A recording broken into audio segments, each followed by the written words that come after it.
પ્રાયોજક છે cancer healer centre a new beginning. કેન્દ્રીય ગૃહ અને સહકારિતા પ્રધાન અમિત શાહ ગુજરાતના પ્રવાસે વિજાપુરના પિલવાઈ ગામે વિવિધ કાર્યક્રમમાં હાજરી આપશે. પિલવાઈમાં અમિત શાહ નવનિર્મિત ગોવર્ધન નાથજી મંદિરનું ઉદ્ઘાટન કર્યું તો શેઠ સીજે હાઈસ્કૂલના વિદ્યાભવન અને સાંસ્કૃતિક ભવનનું પણ લોકાર્પણ કર્યું.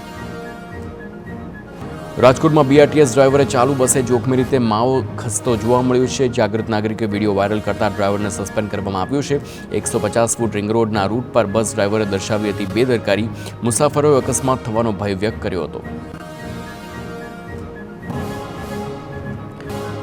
ભાવનગરમાં જૂના બંદર નજીક પ્લાસ્ટિક મોનોયાનના કારખાનામાં વિકરાળ આગ લાગી. શોર્ટ સર્કિટના કારણે આગ લાગી હોવાનું પ્રાથમિક તારણ.